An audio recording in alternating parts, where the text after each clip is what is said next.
with a simple question. What makes the difference in the quality of people's lives? What makes some people leaders and other people followers? What makes most people talk about a dream and never follow through, and other people, just a small percentage, kick ass, take names. You can throw any obstacle at them, they find a way to break through. What's the difference? And when I first grew up, I grew up very poor financially. I grew up in a very tough environment. When I met my fourth father, I said, Mom, I'm confused. I was confused because I always loved people, just my nature. But when I was in high school, I was not the most popular kid in school. In fact, the most popular kid in school treated me like hell. He was so vicious and mean. I thought, what makes that guy popular? So it made me obsessed to want to know why people's lives turn out so differently. And my first answer, growing up poor with no great role models, was, well, some people are just lucky. They grew up in a family where everybody loves each other and they stay together. You know, some people are lucky. They grew up in a family and everybody's educated, and so they work hard to educate their kids. Or some people are lucky. They grow up in a family with lots of money, so they have resources to travel and learn and expand and do whatever they want. And as much as I wanted to believe that story, that some people are just lucky, that they had a better family, when you pay attention and you're even slightly honest with yourself, that story doesn't hold up, does it? Because when you look around, what happens to people that were truly given everything and they don't have to work for it? What happens to the person who's born and they got total love and support from their family? They have total financial abundance. They don't have to worry about it whatsoever. They got all the great education. What happens to the majority of those? Not all, but the majority of those people don't build any muscle. They're not hungry because everything was given to them, so they don't have any hunger that could give them drive. Which, if you ask me, Tony, what's the single most important key to success above anything else? It's not talent, it's not skill, it's hunger.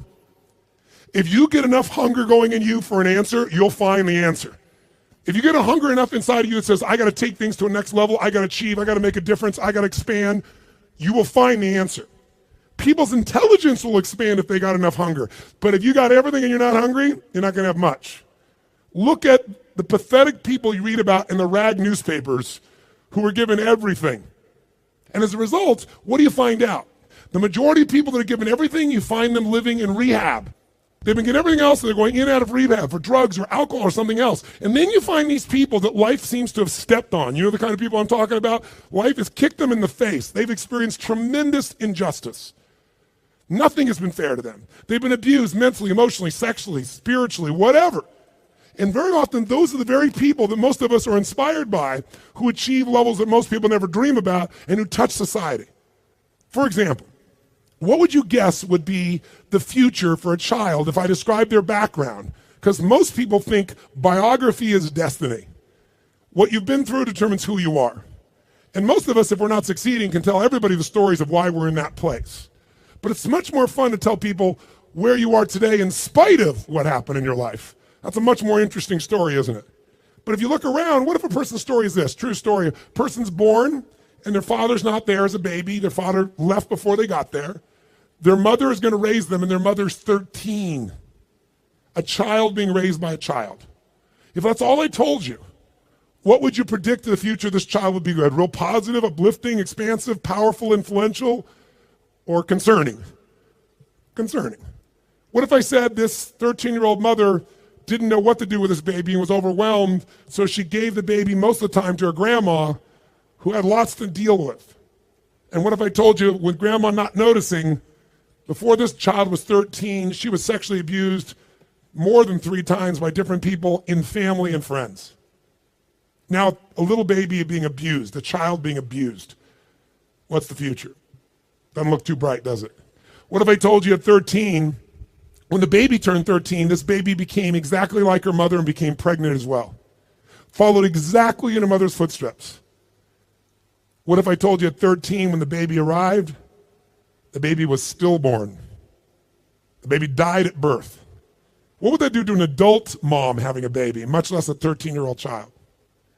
What if I told you the kid went a little crazy with her behavior, got so outrageous and out of control, they put her in an institution, but fortunately the institution didn't have enough beds, so they couldn't keep her there more than a few days, and they finally released her to a man who claimed to be her father, who she'd not met.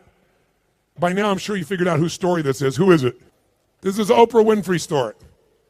Oprah Winfrey went through all that we just said, plus she was African American at a time in the US when the President of the United States was not African American, and when many people in the US did not judge people by their character, they judged them by their color based on nothing whatsoever.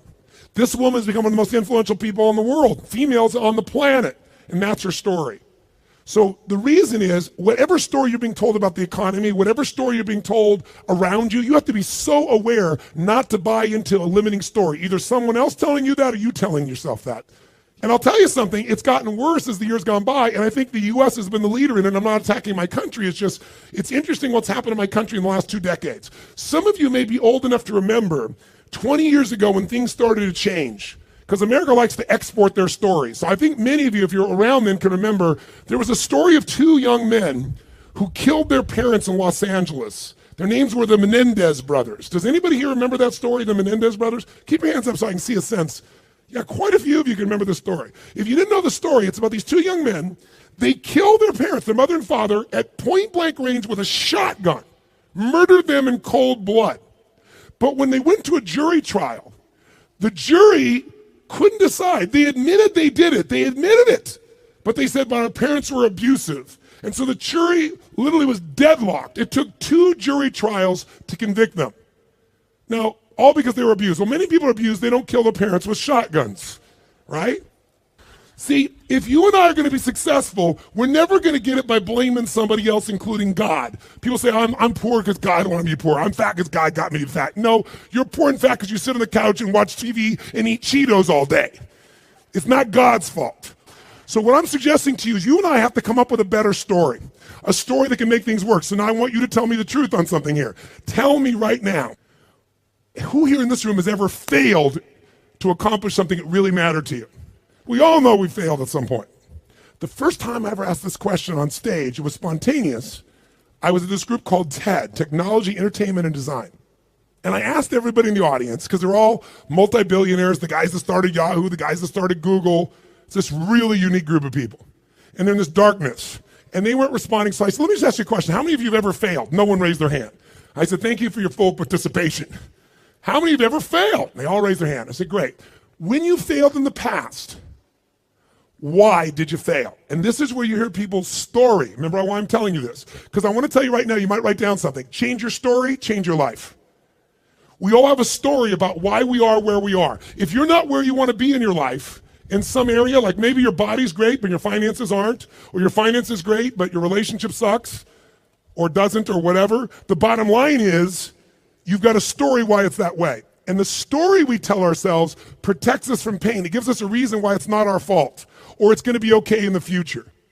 But the story that protects you also imprisons you. It keeps you from changing your life. So in order to create a change in your life, you really truly got to change your story. You got to shift your story. You got to find a story that's going to empower you, a story that's going to strengthen you, a story that'll push you beyond anything you've ever done in the past. So the story most people have, and that they had at this TED piece was, I said, why have you failed in the past?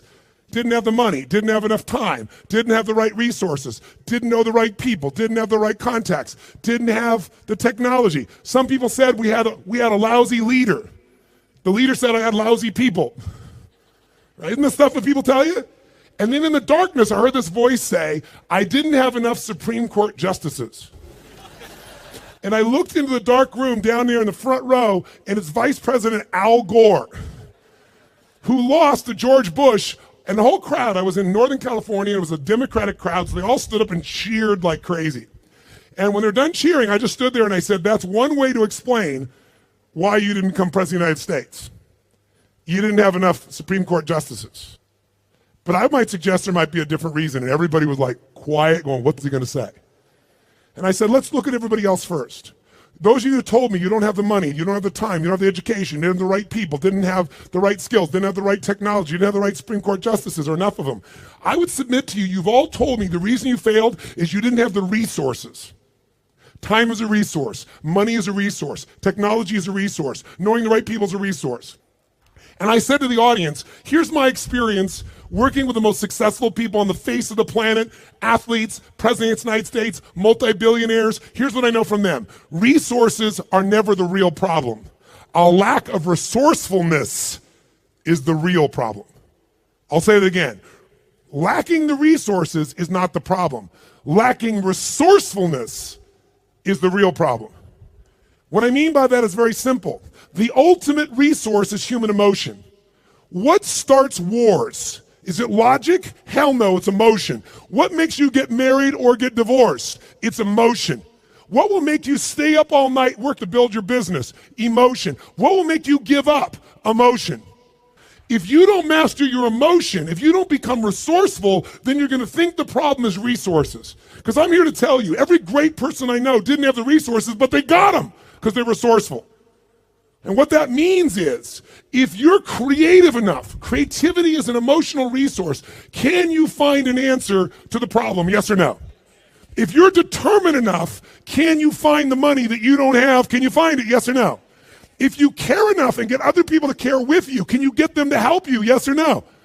If you are bold enough, if you're strong enough, if you're disciplined enough, can you get yourself to do things other people cannot find a way to do, yes or no? See, the ultimate resource is resourcefulness. And I tell you that, my friends, because I grew up with no resources, but I became very resourceful. And that's why I have the privilege to be with you today. And I said, so are you, Mr. Vice President? I watched you speak last night, and the previous night he'd spoken to this Who's Who crowd, and he had spoken on the inconvenient truth. And it was the first time he did that speech that they made into a movie. And he was so passionate. And you never saw him passionate, but he was passionate. He grabbed everybody. People liked him, people didn't like him. I said, listen, let me tell you something. You said you didn't have enough Supreme Court justices? Here's the truth. I watched the debate with you and Bush. I wanted to vote for you, but I couldn't. There wasn't any energy. There was just ego there. I said, I watched those debates. I said, if the guy that was up here last night was the guy in those debates, you wouldn't need the Supreme Court justices. And the whole crowd went berserk. They started clapping, standing ovation, and he came over and gave me a little high five and said, you're right. And we became good friends out of it. And people came to me afterwards, the guys from Kleiner Perkins, multi-billionaires, they took me to dinner and they go, we've all been thinking that. No one would ever say that. How could you say that publicly? I said, because it's the truth. They go, yeah, but no one said it. And guess what? The truth is, I don't care where you are today. I don't care if you're totally broke, and getting here was a huge stretch for you.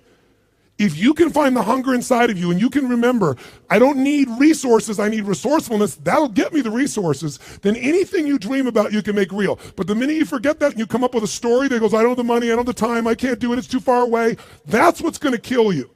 Change your story, change your life. And we all have a story because we're afraid, all of us, to fail. We're afraid to not look good. We're afraid to be disappointed. We're afraid to get our hopes up. But the only way that you get courage, courage means you're afraid, but you do it anyway. It's not courage if you're not scared. And so there's going to be people talking here the next few days or today that they're going to give you some great strategies. Whether you do it or not is not going to be based on your ability. What you're capable of is amazing. What most people will do is disappointing. It has nothing to do with the content of what needs to be done. It's everything to do with the mastery of your own states. So here's what I believe. My passion is not just get up and talk. My passion is get people to rewire themselves. So how many of you came here not just for information? How many came here for some breakthroughs? A breakthrough means a new quality of life where things that were impossible are possible. Who's with me on this? Say I. So let me give you 3 keys to a breakthrough. Any one of these 3 can give you a breakthrough, but if you do all 3 of these, you're going to have an extraordinary breakthrough. So let's start with something so simplistic that none of us would be emotionally attached to it, and we all know it's true. And let's take a symbol in society. All over the Western world, including Australia, and you guys are a bit better than America, but not by a whole lot. What's happened to societies, Western societies, in terms of their health and fitness? Now, I don't know the current numbers here in Australia, but I'll tell you how bad it is in the US. I know you're slightly better than this. 1/3 of Americans are obese now. 1/3. Literally 60% of Americans are overweight. Now, I want to ask you a question. Is that because the strategies required to losing weight are so complex that it's just completely overwhelming? Is that why? Yes or no? No. However, if you have the wrong strategy, you're guaranteed failure, even if you're motivated and driven and excited. Is that fair to say? Like, I can remember a few years ago when on the cover of Time magazine was a diet called the Atkins diet. And it said, I don't remember the exact number, I think it was 13% of Americans, the largest number ever, were all on this diet. Now, if you knew anybody was on the Atkins diet, of course you'd lose weight. For the number of calories you took came down. But second of all, you ate such an acidic diet that you literally had to pee on a stick so you wouldn't go into acidosis. And if you ever smelled the breath of someone on that diet, you wanted to stay as far away as you humanly could be. Now, that's not too hard to figure out, that if I got to pee on a stick so I don't go into acidosis and my breath is this bad, this may not be a sustainable approach to losing weight. But everybody did it. So if you have the wrong strategy, it's not going to work. So let me give you 3 things in reverse order of importance, okay? Reverse order, least important first. If you want a breakthrough, one of the things that give you a breakthrough is a strategy. A new strategy could change everything. Does that make sense? A new way to do something. If you come up with the right strategy, it could save you a decade. It could save you 5 years. And one reason to come to a seminar like this, in my opinion, is to gather up as many strategies as you can. And what I want to do in just this short little time I have with you is see if I can give you some strategies that'll give you breakthroughs in whatever you want to go after. Some real quick strategies that really work. What is a strategy? It's a specific way to do something that if you do it that way, you get the result every time. Let's think about strategy like a recipe. If you know someone's recipe and they took 25 years to figure out how to make the perfect chocolate cake, and you're not a baker, but you got their strategy, you got their recipe, how often can you get the same quality of chocolate cake if you follow their recipe, if you follow their strategy? How often will it work? How many times? Every single time. That's the beauty of a strategy. So there's going to be a lot of strategies available to you here during this course. I'd be listening and find the strategies that appeal to you most. But I'd submit something to you, my friends. I'm a strategist. I'm a business and life strategist. I'm always finding the little thing that'll change it all. I'm obsessed by it. And I filled up my events with them. But I know something about strategies. You can give someone the perfect strategy, and they can still not do it. They can even know it's the right strategy and still not follow through. That's why the problem in our society is not a lack of strategies. If I said to you right now, okay, we got to lose weight, and we're in downtown Brisbane, and we were to walk 10 blocks, how many places would we pass within 10 blocks that could help you to lose weight, for example, or get fit or get strong? How many? In fact, you don't even have to get up out of this building to learn how to lose weight, because today, God forbid you were going to get up and walk, you could just pull out your iPhone or your iPad or whatever phone you have, and you could download 10 books right now that you'll never read, right? On how to do it. Maybe you'll start reading the first one, and then you'll get a little text. Oh, what's the text say? And you won't read the rest of the chapter. How many trainers are there in the Brisbane area that could get you fit and strong? Are there plenty, yes or no? Yes. So, is it a strategy problem, do you think? No. So don't get me wrong, I believe strategy is invaluable, but strategy without the next 2 is basically worthless in my experience. You know what to do, but you don't do what you know. But the right strategy versus the wrong strategy is critical. And why don't you make a note of this? Really important. You have to do the right thing at the right time. I'll give you an example in my country. Buying a house, right thing to do. In my country, 2007, wrong time. If you bought a house in the United States in 2007, right now you're upside down anywhere from 30 to 70%. 70. In places like Las Vegas, they're down 70%. I have a friend that had a $10 million home just sold for $3 million. That's why, my friends, I'm a student of seasons. That's why you have to understand, become so incredibly bright and aware as to what's really going on. So when someone tells you the strategy, you go, is that really right now? Because they'll show you a strategy that worked. The question is it working now? You want someone who's done it and is doing it. People go all the time and they go see someone, let's say a really nice stockbroker who then tells them what to do with their finances, but you got more money than he does. That ought to be a clue he's not the person to talk to. People go to psychiatrists all the time that are taking antidepressants for their depression, and they wonder why they don't get better. I mean, we're weird this way. I'm telling you, if you're going to get a strategy, you better get somebody who's doing it. Someone who's getting results. Now, strategy, is it critically important? Even though I beat up on it, is it still a huge advantage with the right strategy, yes or no? Yes. So what's the second thing? The second element, though, that affects whether you're going to use the strategy or not is the story you tell yourself. Does that make sense? Because if your story is, I'm big boned, or I've tried what? I've tried what? Everything. If you tried everything, you'd have the answer. Right? But when people say I've tried everything, what does that do? It makes your brain go, see, I've tried everything. There's no reason to try anymore. It's not my fault. I'm just big boned. I just have low metabolism. Right? It's just, I've always been this way. And by the way, people's stories are often true, but they're not effective. It may be true that you have low metabolism. It may be true that you're big bone, but that's not why you're fat. It's because you're doing nothing to change your metabolism. Make sense? Or I don't have a relationship with a great man or great woman because all the good ones are gone. Or they're gay and I'm not, or I'm gay and they're not. Something of that nature, right? Isn't that a common story people tell themselves? And what does the story do? It kills your hunger, it kills your drive, it gives you a reason not to face the discomfort. We've all lived in a society that has trained us since we're this tall now. Most of you, by the time you're 21, saw 2 million commercials and had to instantly get out of pain. Instantly out of pain. You know what the problem with getting out of pain is? It takes away the purpose of drive. How many of you know somebody who takes antidepressants right now and they're still depressed? That's because they have the same story. Even though they changed their biochemistry, the same story brings them to that lousy place. If your story is, I don't have the resources, that story is going to kill your future. If your story is, I can get any resource I want, if I find a way to add enough what? Value to other people's lives, then you can get the resources. It's so amazing. I don't know, because in Australia you don't have a lot of places to go. I know there's a few, but how many of you in this room ski or snowboard? In skiing or snowboarding, if you take up the sport and you get on a really vicious hill, what they call a black diamond hill, there's edges where if you don't stop, you go to the edge and you'll die. And what happens is when you're brand new and you're starting to skid out of control, most people slam themselves on the ground and try to hang on to the hill for dear life. And those are the people that will never master skiing or snowboarding because they let their fear of the edge push them down. The person that goes, I'm going to dig in, I'm going to work even harder, I'm going to carve. It's scary as hell, but I'm going to stay with it. They learn to carve. Those are the people that have skiing or snowboarding be something they love for the rest of their life. Your story is everything, my friends. And by the way, I'm not lecturing you. I'm sharing with you because I've learned by my own stupidity. That's the only reason I can share this. But you change that story, you'll change your life. Give up the story that limits you.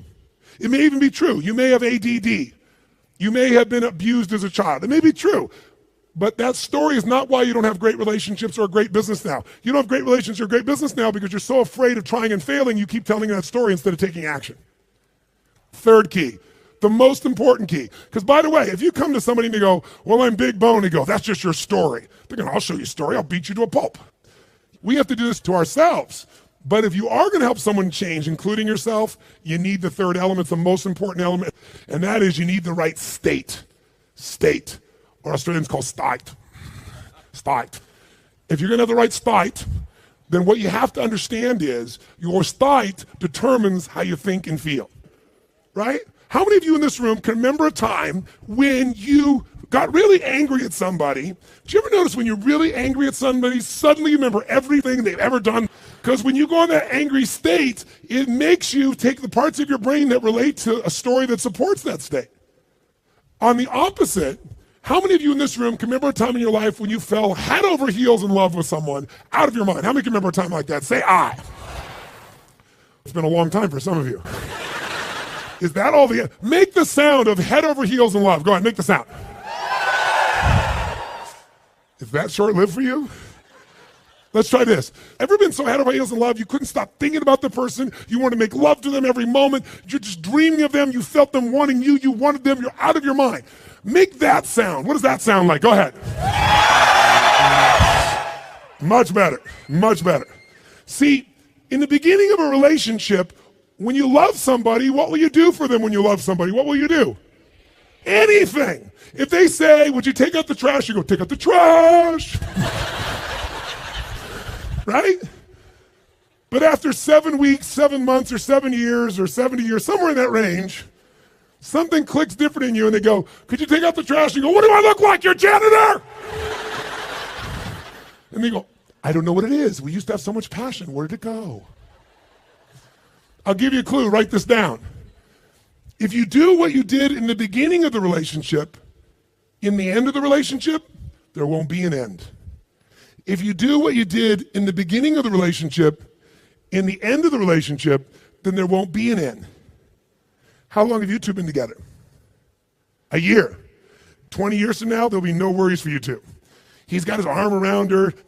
They're snuggling. They're connected. They're in the middle of the seminar learning and they're totally connected. Do what you did in the beginning of the relationship. At the end of the relationship, there won't be an end. It's so simple. That's the difference in state, isn't it? Because when you go in a different state, you come up with a different story about your partner, and then you use different strategies that aren't very good. If you're in a great state, great story, great strategies, you tend to maximize. Is this helpful? So tell me, which one of the three here do you think is the one that can screw things up the fastest and can mess things up the most? Which one of these three? Tell me. Story is the one that will sustain the problem. The one that can change everything the fastest is the state. The strategy is useful, don't get me wrong. I live for them. I mean, I can tell you some strategies in business. I've taken companies, I buy them for next to nothing and turn them around, make millions of dollars, just using a couple of little strategies. Some of you will come to my business mastery program, you'll see. I tell people on day one of my business mastery, you come, if today the first day is not worth a minimum of $1 million to you, day one, $1 million minimum, then I'll give you all your money back, plus you get to keep everything you got out of day one. It's only a 4-day program. My clients are like multi-billion-dollar companies. We've helped turn around HomeX, the largest home builder, to give you an idea, in Mexico. They credit us in the last 2 years to $750 million of increases from what I did with them. That's their words, not mine. Or taking a chiropractor who's got 3 people and doubling his business in 6 months. I've done that with strategies. Simple business strategies where if you don't know the strategy, ignorance is not bliss, ignorance is poverty, ignorance is pain. And the way I got those strategies is I willing to fly anywhere, do anything, spend any amount of money because I knew the value of the strategy. But all that still would have been worthless if I didn't apply it. What got me to apply it was the right story in the right state. If you want to change your story, first thing you got to do is change your state. Does this make sense? Yes or no? So now, let's take a look at you and what you want.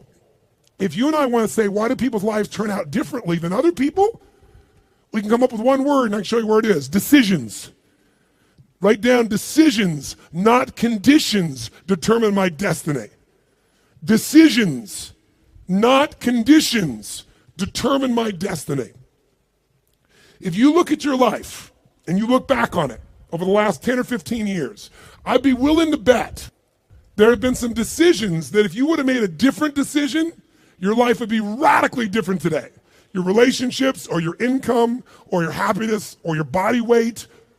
Everybody's got a story about how the condition affected them. But I can take you 2 people that went through the same conditions, and one person comes back from war and they kill themselves or other people, and somebody else comes back and they spend all their life working for peace. I can find 2 people that were abused as a child. One of them lives totally inside themselves, feeling sorry for themselves. The other one becomes somebody who has an incredibly passionate relationship because they're never going to let anybody hurt who they love. Same conditions, different decisions. So when the economy that you're going through right now, it doesn't matter what the season of your economy is. What matters is the decisions you're going to make. And let me give you the 3 decisions you're making every moment you're alive, including in this moment. And you see if it's true or not. First decision you're making right now, in this moment, every moment of your life, is what to focus on. What to focus on totally affects your life. Think about it. Whatever you focus on, you're going to feel, even if it's not true. If you're focusing on, oh my God, the economy's going to go to hell, when you focus on like that, you're going to feel like hell, and your decisions are going to be hang on to what you got. If you're focusing on, everybody's scared to death, this is a perfect time for me to find an ultimate advantage, because during times of maximum pessimism is when you can do the best. If that's your focus, you're going to find a different set of opportunities. Focus equals feeling, focus equals direction, focus shapes everything. What's the problem though? Most of us don't control our focus, we let the world around us do it, don't we? If you're going to turn on the television set, tell me something. What does the news always try to do to get our attention? Tell us what's rosy and beautiful and magnificent? No. Or find something that will jolt us. Which one? Jolt us. In the old days, today the news is in your pocket, right? It comes to you through your Twitter feed. It comes to you by being fed to, for example, by text by friends or whatever. The news follows us. But to get our attention in a world where everyone's fighting for our attention, they're looking for a story to jolt you. In the old days, before you had news in your pocket, you walked by a newspaper stand, and if it said something like, headline at the top said, great weather this weekend, what did you do? Smiled, that's cool. Did you buy the paper? No, I'm not gonna buy the paper, great weather, I know what I need to know. But if the headline says, big storm coming, what happened? Boom, some money went in that sucker, you pulled out, you need to know more. So the news is so competitive today, 24/7, there's not enough news. They've got to constantly play this game. So if you don't take control of your focus, the world will do it for you. If you want to feel good about something, what kind of news? What if there was a movie? And you went to the movie, and here's the beginning of the movie. The main protagonist, the main character, it's cool. Having a great time, physically healthy, strong, happy, great family, great finances, great everything. That's how it starts, okay? Second part of the movie, still good. Third part of the movie, phenomenal. End of the movie, everything's cool. Who's gonna go to that movie? What are they gonna say? That movie's the most boring what?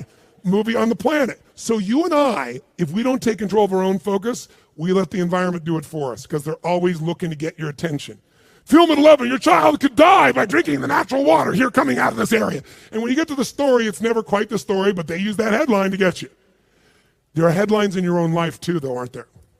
Headlines we use on ourselves. If you want to change your life, change your focus. I'll give you 3 examples real quick. Everyone has a pattern of focus. It's not what you focus on in the moment that affects you. It's what you focus on regularly. So for example, do you tend to focus, personally you, on what you can control or what you can't control? Those of you focus on what you can control tend to feel more in charge of life. Those that focus on what you can't control, by the way, is there plenty of stuff we can't control in this world, yes or no? Tons. And if you focus on it, you will be depressed. Depressed people constantly focus on what they can't control. Second, and it doesn't matter what drugs you take, if you keep focusing on what you can't control, you're going to get depressed if we add 2 more. Here's another pattern. Do you tend to focus on what you have or what's missing in your life? The tendency today is what's missing, and sometimes we make up what's missing. If you focus on what you have, when you're focused on what you're grateful for, how does your life feel? When you start thinking, oh my God, look at how I'm living. I mean, the worst Australian person who's having the worst, toughest time is having a better time than 90%, I should say, more like 80% of the planet. Because about 80% of the planet lives on $2 a day. Most of us, our worst nightmare is somebody else in the world's greatest dream. But if we don't focus on what we have, and we focus on what we're missing, you're going to feel like hell. Now, don't get me wrong. Sometimes focusing on what you're missing will give you some drive. Cool. But you just got to balance it out. People are depressed, always focus on what they can't control, always focus on what's missing. And here's the third one they have. Third one. And by the way, most of you have one of these, maybe 2, not all 3. If you have all 3, I know you get depressed pretty easily. Okay? Third one, do you intend to focus on the future, the present, or the past? Now, we all do all 3, right? But which one do you tend to put more focus on, the future, the present, or the past? What is for you? Just say it out loud, quick. Future. Now, in this room, you hear a lot of the future, which in my country is called future. And most of you came here because you're interested in the future, aren't you? Isn't that why you came here? That gives you an advantage, doesn't it? Because most people tend to look at the past.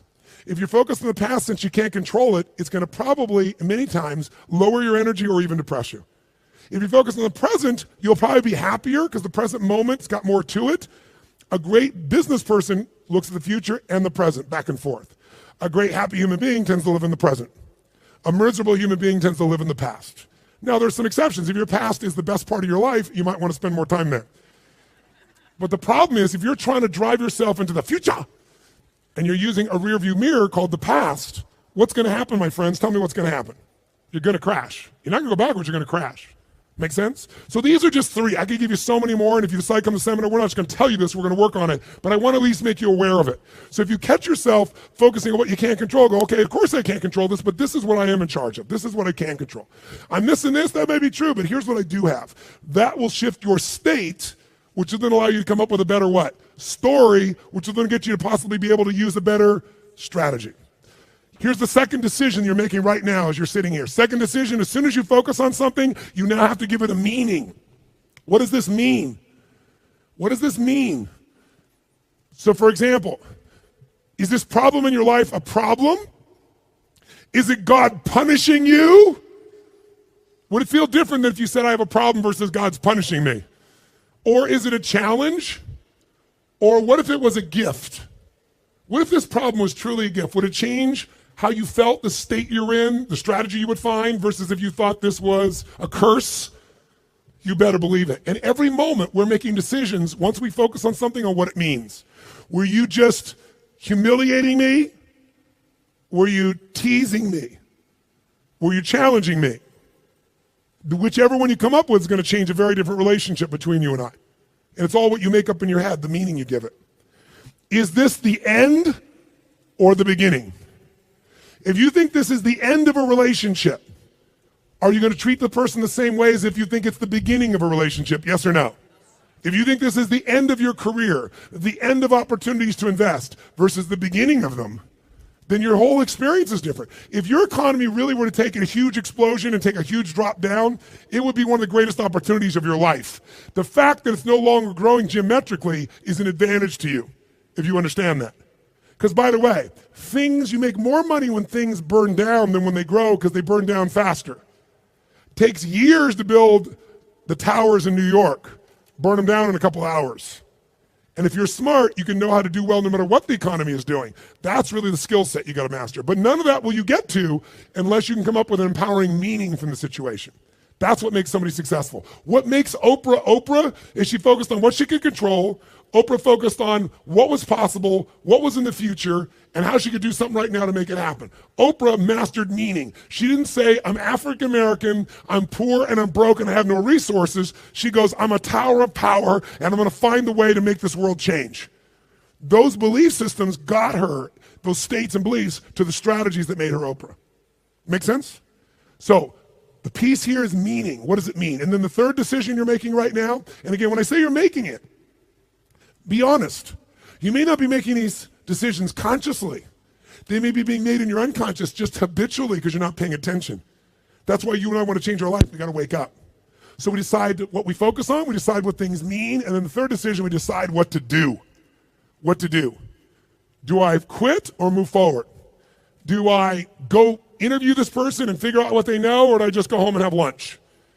Do I enroll in this course so I keep growing, or do I go home and say, let's just see how I do? Your decisions are going to be affected. Do I stay married or do I get divorced? Do I walk up to that person and say, I want to meet you, or do I just stay here and go, maybe it's not the right time? Your decisions of what to do are powerfully shaped by the emotions you were feeling, and the emotions came from the meaning.